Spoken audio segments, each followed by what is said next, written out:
Centre समोर समोर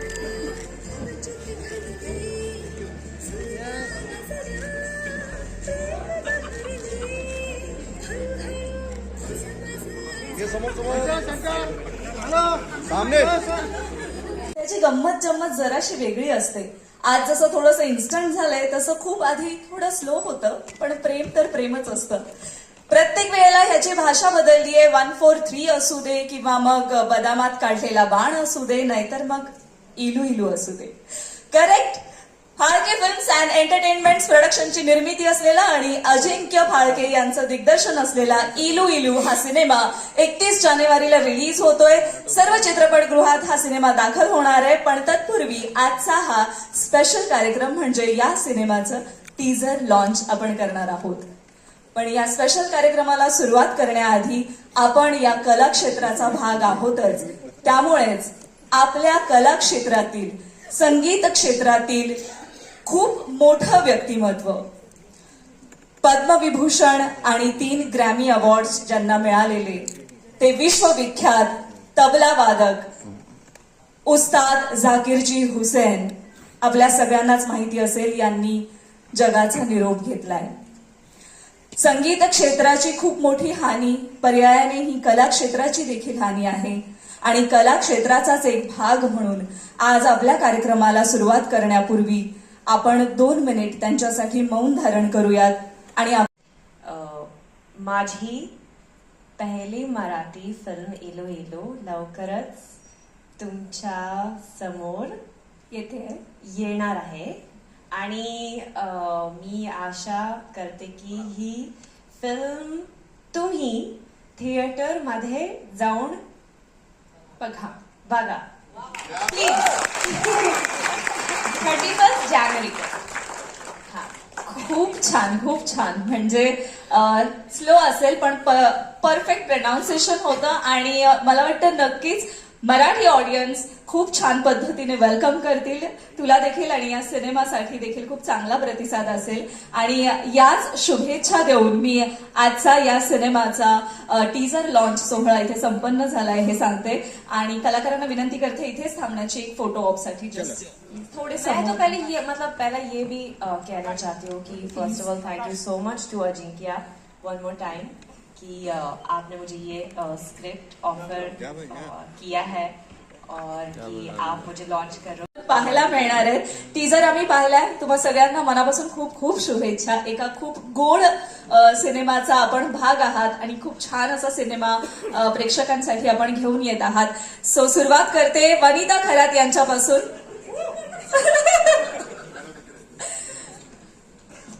थोडं मी सगळ्यांना विनंती करते की थोडंच आपण समोर येऊयात. ओके. Yes yes. सुरुवात आपण वनिता खरात यांच्यापासूनच करणार आहोत, कारण हा जो उत्साह आहे जो इथे संचारलेला आहे, आपला पहिल्या चेअरपासून आपला जो आवाज आहे, या सिनेमात मुळात आपली जी भूमिका आहे त्याबद्दल मला जाणून घ्यायचंय. आणि मुळात असोसिएट कशी झालीस या सिनेमाशी? अच्छा, नमस्कार तुम्हा सगळ्यांना. खूप भारी वाटलं आता टीजर बघून. पडद्यावरती एवढा रोमांस बघून. यार अजिंक्य, मला का नाही करू दिलास यार रोमांस? नेक्स्ट फिल्म मध्ये करूया. या फिल्म मध्ये मी हा जो रोमांस जिथे घडतो जाधव वाड्यात, त्या वाड्याची मी मालकीण असते. आणि हे सगळं बघून आमची जी धुसफूस होत असते ती सगळी फिल्म मध्ये पाहायला मिळणार आहे तुम्हाला. आणि असोसिएट कसं झालं हे मला आता आठवत नाहीये ऍक्च्युली, कारण बराच वेळ गेलाय.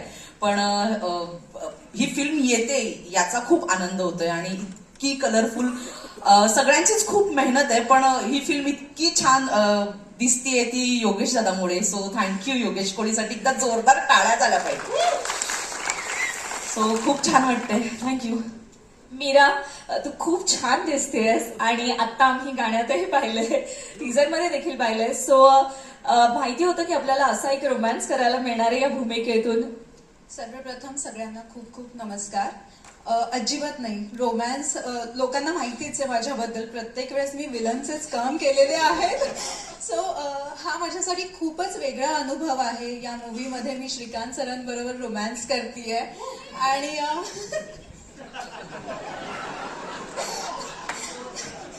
किती चिडवणारे ठीक आहे.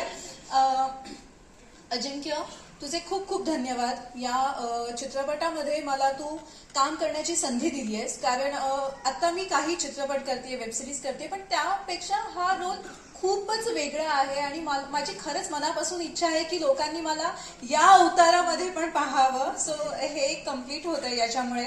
आणि अजिंक्य आणि आमच्या पूर्ण टीमने खूप खूप मेहनत केलेली आहे, खूप मेहनतीने काम सगळ्यांनी केलेलं आहे.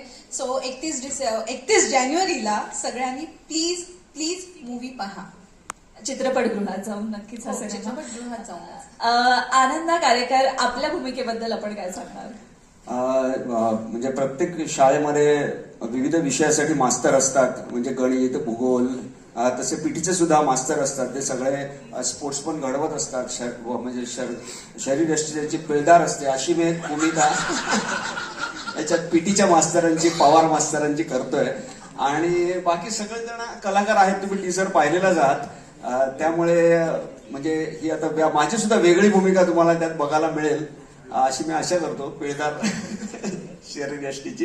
आणि ज्या सिनेमाबद्दल म्हणजे सांगायचं म्हणजे आता अजिंक्यने ही फिल्म केलेली आहे आणि त्याची पहिली फिल्म असून सुद्धा ही खूप गोड आणि छान फिल्म झालेली आहे. म्हणजे आता तुम्हाला टीजर बघितल्यानंतर कळेलच. बाकी इतर सगळ्यांनी बोलून झालेलंच आहे, आता तेच काय परत बोलायचं. आणि खूप छान फिल्म आहे. 31 जानेवारीला रिलीज होते. तुम्ही थिएटरमध्ये जाऊन ही फिल्म आवर्जून बघा, तुम्हाला त्यातलं वेगळे पण बघायला मिळेल. आणि दुसरी गोष्ट म्हणजे सगळ्यांना, आपल्या यंग जनरेशनला आपल्याला 10-10, 15-15 वर्ष मागे जाऊन, जसं आपले संगीतकार आहेत त्यांनी सांगितलं मगाची त्यांची घटना की म्हणजे पाठलाग करायचा, सगळ्यांना सगळ्या गोष्टी आठवतील असं मला वाटतं. म्हणून निदान त्यासाठी तरी ही फिल्म बघा जुन्या गोष्टी आठवण्यासाठी. नक्कीच. आणि आपली भूमिका ज्याबद्दल आपण सांगितलंय ती बघायला पण आम्हाला सगळ्यांना आवडेलच. पिळदार पीटीचे शिक्षक आहात आपण तर खूप खूप शुभेच्छा या भूमिकेसाठी, या सिनेमासाठी देखील. श्रीकांत सर, आत्ताच आम्ही आपला एक कम्प्लीट वेगळा अवतार या सिनेमामार्फत, या गाण्यातून, या टीझर मधून पाहिलाय. सो तुमच्या माझ्यासाठी नाचणं हे जरा अवघडच होतं, पण नाचणं नाही, प्रेमात काही करावं लागतं. तर ते त्यातलं ती प्रेमाची गोष्ट आहे ही सगळी, हिरो हिरोईन. आणि वेगवेगळ्या स्तरावरच्या प्रेमांची गोष्ट आहे. म्हणजे तुम्ही जर चित्रपटांचा इतिहास काढून बघितला, म्हणजे आत्ताच जाऊ दे, आत्ताची हल्लीच्या पिढी म्हणजे काय ब्रेकअप आणि जेवलीस काय याच्यामध्ये अडकलेले. पण त्याच्यात थोडस मागे जाऊन की 90s मध्ये काय घडत होतं, तर हे नेमक्या दृष्टीने हा चित्रपट बनवलाय. वेगवेगळ्या ह्याच्यामधल्या, म्हणजे मला वाटतं की हा इथे बसल्यापैकी 100% लोकांचा हा अनुभव आहे. प्रत्येकाचाच कुठे ना कुठेतरी काहीतरी क्रश असतो, कोणतरी आवडत असते किंवा आवडत असतो, किंवा काय काय काय बऱ्याच गोष्टी. तर त्या घेऊन आपण जगत असतो. आपल्याला पुढे भेटेल का नाही माहित नाही. मला आता आमच्या वेळेस माधुरी दीक्षित आणि ह्या सगळ्या हिरोईन्स बद्दल क्रश होता. माहिती नसतं की आपल्याला पुढे ह्यांच्यावर काम करायला मिळेल की नाही, किंवा भेटेल की नाही इथपासून. तर तसं काही होऊन जातं. पण काही अप्रोचेबल असतात, पण कधी कधी खूप गोष्टी न बोलल्यामुळे राहून जातात. तर त्या या चित्रपटांमध्ये नेमक्या टिपलेल्या अजिंक्यने. आणि अजिंक्यचा जो पहिला चित्रपट जरी असला तरी त्याचा चित्रपटाचा अभ्यास खूप आहे. त्याच्याकडे जाऊन त्याच्याच होम थिएटरवरती मी बरेच चित्रपट बघितलेले आहेत की त्याचा अभ्यास म्हणून असं म्हणतो. आणि त्याच्या प्रत्येक फ्रेम बद्दल किंवा एकूणच त्या चित्रपटाच्या नॅरेशन बद्दल तर त्यांनी नेमकं असणार आहे की आम्ही जे जगलोय पडद्यावर ते कुणाचं आहे आणि काय काय आम्हाला करायला मिळालंय. खूप खूप शुभेच्छा. तुमच्यासोबतच या सिनेमाला बरेच जण जेव्हा बांधले जातात तेव्हा खऱ्या अर्थाने सिनेमा तयार होतो. तर आणखी सिनेमातील काही खास घटक आहेत, त्यांना मी इथे इन्व्हाइट करणार आहे. या सिनेमाचे डीओपी ते म्हणजे योगेश कोळी. चांगली व्हिज्युअल ट्रीट आहे. सो त्यामागचं श्रेय आपल्याला ज्यांना द्यायचंय ते म्हणजे या सिनेमाचे डीओपी योगेश कोळी. थँक्यू. सर खूप खूप शुभेच्छा. फायनली प्रमोशनचा टप्पा सुरू झालेला आहे. 31 तारखेला आपली फिल्म रिलीज होतीये. सगळ्यांनीच एव्हाना खूप कौतुक केले की आम्हाला एक व्हिज्युअल ट्रीट मिळणार आहे. सो तुमच्यासाठी ती सगळी ट्रीट किंवा ती सगळी गोष्ट जमवून आणताना काय एफर्ट्स तुम्हाला घ्यावे लागले की नाही आपल्याला हे असेच कलर्स हवेत, हे सगळे सीन असेच बांधायचे? खरं ह्याच्या मागे जास्त कष्ट आहे ते अजिंक्यचे. कारण का ऑलमोस्ट 2 वर्ष गेली ह्या फिल्ममध्ये. ऑलमोस्ट 2 वर्ष ह्या फिल्ममध्ये गेली. त्याच्यामध्ये त्याचा ऍक्सिडेंट झाला, मध्ये परत 3-4 महिने फिल्म थांबली. आणि जे दोन वर्षानंतर जे फिल्म घडलेले आहे ते खरंच अगदी उत्तम आहे. मला पहिल्यांदा टेन्शन असं होतं की बाबा अजिंक्य पहिल्यांदा फिल्म करतोय आणि म्हणजे की ह्या ऍक्टरना तो कन्व्हे करू शकेल का किंवा मला कन्व्हे करू शकेल का.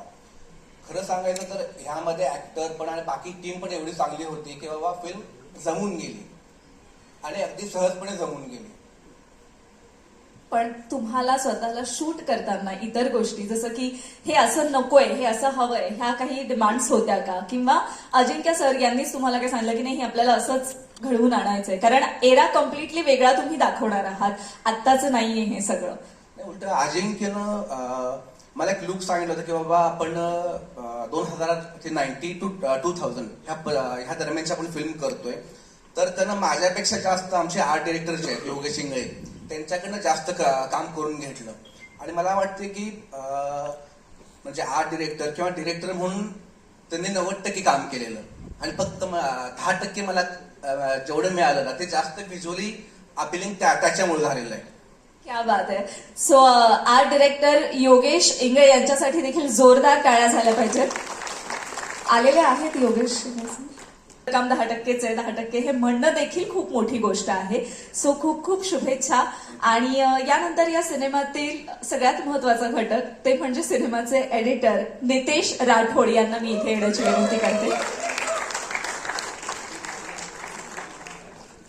सगळ्यात महत्वाचा घटक म्हणजे खूप गोष्टी उडवत असतात ही लोक आणि पुन्हा नव्याने पण शूट कराव्या लागतात. सो नितेश राठोड, काय गोष्टी उडवल्या आणि काय नवीन शूट करायला लावल्या आपण, हे आम्हाला ऐकायचंय.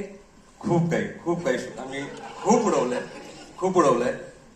अजिंक्य त्याची पहिली फिल्म होती. जेव्हा मी फर्स्ट टाइम स्टार्ट केलं तर मला वाटलं आता पहिली फिल्म आहे तर सो असेल, डिरेक्टरला जास्त काही माहिती नसेल, पण तो इतका प्रिसाईज आहे आणि इतका मेटिक्युलसली सगळ्या गोष्टी डिझाईन करतो आणि तो ठाम असतो की मला हे असं आणि असंच हवंय. बऱ्याच ठिकाणी आमचं असं झालं की मला ह्याच्यात मजा येत नाही, आपलं काहीतरी चुकतंय यामध्ये.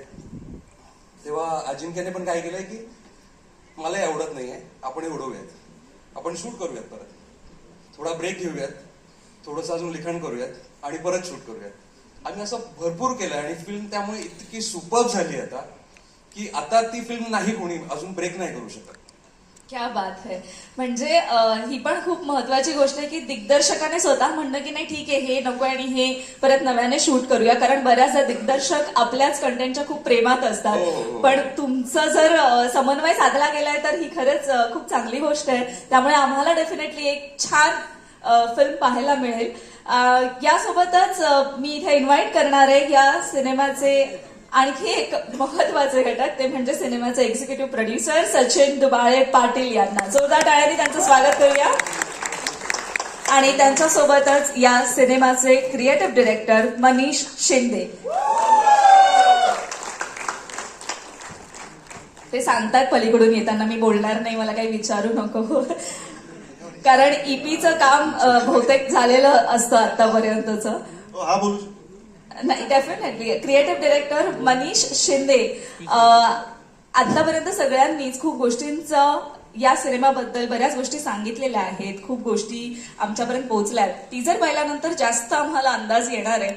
पण दिग्दर्शक आणि तुम्ही, तुमच्या दोघांमधलं हे बॉन्डिंग किंवा ट्युनिंग कसं होतं? आमचं ट्युनिंग यांनी सगळ्यांनीच बघितलंय, सगळ्यात जास्त टीमनी बघितलंय. म्हणजे आमचे कधी क्लॅश नाही झाले किंवा काहीच गोष्टी झाल्या नाहीत. बऱ्याचदा अशा गोष्टी होतात. पण मंगला थिएटरच्या बाहेर आम्ही जेव्हा एक सिनेमा बघून दोघं बसलो होतो तेव्हा आम्ही ठरवलं होतं की एक पिक्चर बनवायचा आहे आणि तो रिलीज करायचा होता. आज आम्ही इथपर्यंत पोहोचलोय, बस एवढंच मिळवलं, बाकी काहीच नव्हतं. आणि त्याला तो शब्द होता अजिंक्यला माझा की चित्रपट रिलीज होईपर्यंत मी तुझ्यासोबत असेल. या सगळ्यांच्या साथीने मी त्याच्यासोबत आहे, बस एवढं. मी करेक्ट प्रश्न विचारलाय. म्हणजे त्यांचं ट्युनिंग हे त्या मंगला थिएटरच्या बाहेर तुम्ही एकमेकांना जो शब्द दिला तेव्हापासून ते आजपर्यंतचा आहे. आणि आशा करते हे ट्युनिंग असंच राहू देत. अजून सिनेमे घेऊन या, आम्हाला अजून सिनेमे पाहायला आवडतील. आणि ईपी या सिनेमाचे सचिन पाटील सर, तुम्ही त्रास दिलात की सिनेमातील इतरांनी त्रास दिला ते सांगा आम्हाला. त्रास कुणाला दिला नाही, खूप चांगली टीम मिळाली मला, काम करायला अनुभव चांगला मिळाला आणि चांगला सिनेमा झालाय. फक्त बघा, आता टीजर बघितल्यानंतर तुम्हाला कळेलच. नक्कीच मला वाटतं की खरंच ह्या सगळ्यांनी ज्या गोष्टी इथे अतिशय प्रामाणिकपणे आपल्यासोबत शेअर केलेल्या आहे, तर डेफिनेटली या सिनेमातून खूप छान गोड असं काहीतरी आपल्याला पाहायला मिळणार आहे. प्रेम तर आहेच आणि ते या सगळ्यांमध्ये देखील पाहायला मिळते. ते असंच राहू देत. खूप खूप शुभेच्छा आपल्या सगळ्यांना. मी सगळ्यांना स्थानाबंद होण्याची विनंती. तर या सिनेमातील गाणी तयार करताना, कंपोज करताना काही तुमच्या आठवणी जाग्या झाल्या का? हो, नक्कीच. कारण की आपण काय असतं की आता ज्या वयात आपण एक 12वीला असतो, 90s मध्ये असतो, तर आपण ज्या पद्धतीने एखाद्या पहिलं जे प्रेम असतं, आकर्षण असतं, तर आपल्याला फक्त बोलणं, त्याचं ट्युशनच्या खाली थांबणं, ते नक्कीच अनुभव असतात. पण मला काय संधी की आपल्याला संगीत करता येतं, तो अनुभव आपण म्युझिकली एक्सप्रेस करू शकतो आणि तो साधण्याचा प्रयत्न केला. नक्कीच खूप आठवणी जागा झाल्या. असं म्हणूयात मग रोहित सरांनी जी गाणी कंपोज केलेली आहेत ती बहुतेक डेडिकेट करूयात आपण ट्युशन खाली थांबलेलो होतो तेव्हासाठी. सो नक्कीच तुमच्या भावना पोहोचतीलच ज्यांच्यापर्यंत पोहोचायला हव्या आणि आमच्यापर्यंतही. वेल, यासोबतच आता त्यांनी उल्लेख केला ते म्हणजे या सिनेमाचे लेखक नितीन सुपेकर यांच्यासाठी जोरदार टाळ्या झाल्या पाहिजेत. कुणाला ना कुणाला तरी काही ना काही डेडिकेट यातून करावंसं त्यांना वाटत असेलच. नितीन सर, खूप खूप शुभेच्छा. आज तो दिवस येऊन ठेपलाय ज्या दिवशी आपल्या सिनेमाचं टीजर लॉन्च होणार आहे. सो काय फिलिंग आहे? फारच छान वाटलं नव्हतं. एका पेजवरती एक कथा दिली होती, एक अनुभव आठवत होता शाळेत चाललेला आणि त्याच्यावरती ती कथा सुरू झाली होती. पण ती कथा मला तोकडी वाटत होती बाकीच्या पात्रांमुळे. मला असं वाटत होतं की मी त्या एज मधल्या एका एराला घेऊन जर मी जातोय तर त्याच एरामध्ये अजून पण काही एजचे लोक होते की जे ते जगत होते. म्हणजे ते मुख्य पात्र त्याचं ज्याच्यावर टायटल रोल आहे ते वडिलांचं, त्या भावाचं. म्हणजे प्रत्येक एज मधलं प्रेम कसं होतं त्या काळामध्ये आणि ते प्रेम कसं पुढे सरकार केलं आणि त्यातून काय घटना घडू शकतात, काय मजा आणू शकतो. आणि ते एका एज पुरतच मर्यादित राहायचंच नव्हतं आम्हाला की ते 50च्या एज पासून किंवा 45च्या एज पासून ते खाली 10-12 वर्षाच्या मुलापर्यंत सर्वांचंच प्रेमचे कलर्स कसे असू शकतात आणि कशा अपेक्षा असतात, त्यातनं काय काय घडू शकतं, काय गमती होऊ शकतात. आज टीजर लॉन्च होतोय या सिनेमाचा आणि सिनेमातील इतर गाणी, जसं रोहित सर आपण 3 गाणी यातील कंपोज केलेली आहेत, तिन्ही गाणी वेगवेगळ्या जॉनरची आहेत. आम्हाला काय सांगाल त्याबद्दल? खूप छान अनुभव आहे या सिनेमाबद्दल. अजिंक्य तसा माझा मित्र आहे आणि याचे लेखक जे आहेत नितीन सुपेकर या सिनेमाचे, त्यांचे आमचे फार पूर्वीचे स्नेहाचे संबंध आहेत. आणि हा सिनेमा करताना त्यांनी जो एरा सांगितला 80s, 90s, 2000, तर फार उत्सुकता होती की काय काय करता येईल. पण यातले जे गीतकार आहेत वैभव देशमुख, प्रशांत मडपुवार आणि वैभव जोशी यांचे आमचे सगळ्यांचे फार छान संबंध आहेत. मग गोष्ट घडत गेली आणि फार अजिंक्यचा जो उत्साह आहे की त्यांना जी एक्साइटमेंट आणि तो खरंच त्या इतका तरुण आणि इतका उत्साही आहे की त्यांनी ज्याचे नरेशन आमच्याकडे जे अपेक्षित होतं तर आम्ही देऊ शकतो. आणि नक्की असं वाटतंय की तो चेहरा आम्ही जगलेला आहोत की 90s सॉन्ग अजून पण मनावर खूप अधिराज्य घालवतात. तर खूप मजा आली आणि मी जे खूप माझे छान मित्र आहेत त्यांनी सिनेमाचं पार्श्वसंगीत इतकं सुंदर केलं आणि जे रोमॅन्टिक गाणं आहे ते पण फार सुंदर केलं. तर नक्कीच अपेक्षा आहे की तुम्हाला फार आवडेल. ही तिन्ही जी गाणी आहेत ती 1998 म्हणजे त्या काळातलीच.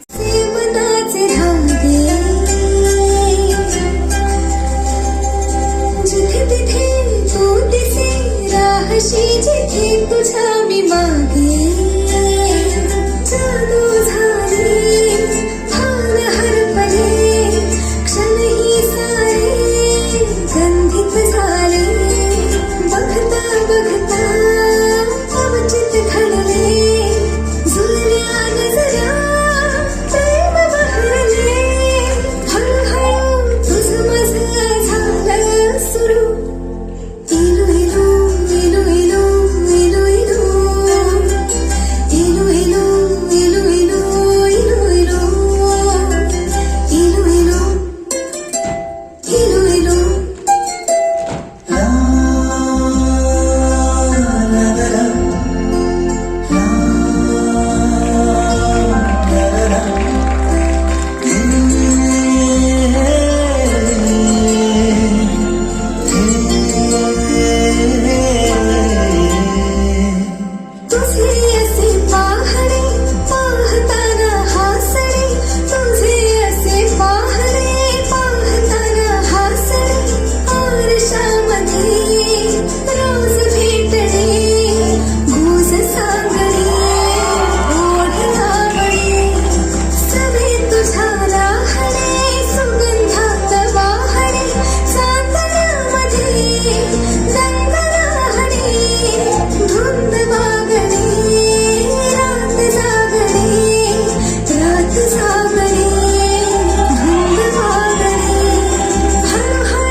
काही आठवणी आहेत किंवा काही अशा गोष्टी आहेत की नाही या सगळ्यांपर्यंत पोहोचायला हवं.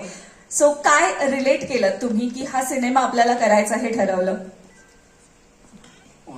ऍक्च्युली फर्स्ट टाइम दिग्दर्शन असल्यामुळे प्रत्येक जण वेगळी स्टोरी शोधत असतो की, आणि ही एक वेगळी लव्ह स्टोरी. प्रत्येकाच्या आपल्या भावना असतात ज्या की एखादी मुलगी आवडू लागते, मग सगळं स्लो व्हायला लागतं, आणि त्या प्रकारे त्या भावना अशा चित्रपटामधून मी व्यक्त केल्यात ज्या की प्रत्येक जनरेशन म्हणजे मोठी पिढी असू दे, आपले तरुण कॉलेजचे असते, शाळेची लोक असेल, तर सगळ्यांना ते जरूर आवडेल. नक्कीच प्रेम ही भावनाच अशी आहे, ती सगळ्यांना आवडेल अशीच आहे. पण मला वाटतं या सिनेमाच्या माध्यमातून तुम्ही आजच्या पिढीला थोडंसं मागे घेऊन जाणार आहात. तर यासाठी तुम्ही काही वेगळ्या काय म्हणता येईल त्याला सेट वेगळा डिझाईन केला किंवा काही वेगळे एफर्ट्स घ्यावे लागले की तो काळ दाखवण्यासाठी काय काय करावं लागलं? तो काळ दाखवण्यासाठी बऱ्याच अशा गोष्टी आहेत की ज्यावेळेस आपण जुन्या काही गोष्टी असायच्या त्यावेळेस गोल्ड स्पॉट नावाचं एक ड्रिंक मिळायचं. तर अशा काही गोष्टी ज्या आपल्याला आठवला किंवा आपल्याला दिसल्या तरी आपण त्या भावनेमध्ये जातो. तर जुने सेट्स असेल, जुन्या गाड्या असतील, अशा बऱ्याच जुन्या गोष्टी दाखवून आपण त्या काळापर्यंत लव्ह लेटर्स सगळंच पूर्ण पॅकेज या सिनेमामध्ये आपल्याला बघायला मिळेल. क्या बात आहे. आणि निर्माते म्हणून या सिनेमासाठी या सगळ्या गोष्टी प्रोव्हाइड केल्या होत्या का? काय काय गोष्टी निर्माते म्हणून तुम्हाला द्याव्या लागल्या या सिनेमासाठी? मला तसं खरं तर अजिंक्य सरांनी मगाशीच सांगितलंय, निर्माते खूप कमी बोलतील किंवा बोलणारच नाही, कारण त्यांचं काम जे होतं ते म्हणजे सिनेमाच्या पाठीशी उभं राहणं, जे त्यांनी केलेलं आहे. तरी पण आजच्या दिवशी प्रमोशनला येऊन सिनेमा पोहोचलाय, सो काय सांगाल?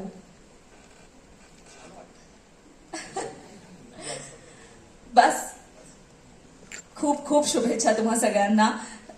प्रतिसाद मिळावा एवढाच. सॉरी, मोठा प्रतिसाद मिळावा. मिळणार मिळणार मिळणार. मला वाटतं निर्माते पहिल्यांदाच जास्त काही बोलायचं नाही हे ठरवलेलं त्यांनी असे. काय प्रॉब्लेम नाही. वेल, पण आपण खरंच एका चांगल्या सिनेमाशी असोसिएट झाला, त्यासाठी तुम्हाला खूप खूप शुभेच्छा. आणि हा प्रवास तुमचाही इथून पुढे सुरू राहू दे आणि अशाच छान छान सिनेमांना घेऊन तुम्ही आम्हा सगळ्यांना भेटावं ही इच्छा आणि हीच शुभेच्छा. यश, छान वाटलं पहिल्यांदा सिनेमा करताना अजिंक्य बरोबर. सगळ्या टीमचे खूप खूप आभार. थँक्यू सगळे आलात. Thank you so much.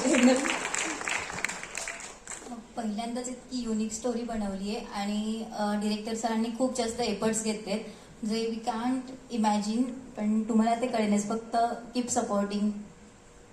Thank you so much. नक्कीच सगळ्यांचा सपोर्ट या सिनेमासाठी असणार आहे. मी खरंच परत एकदा हे सांगते की निर्माते म्हणून कदाचित त्यांनी खूप मेहनत घेतलेली आहे, पण आज ते ज्या शांततेत उभे आहेत, आपणही तितकाच उत्साहात प्रतिसाद देऊयात या सिनेमासाठी. थँक्यू सो मच तुम्ही इथे आलात त्यासाठी आणि खूप खूप शुभेच्छा. Please be seated.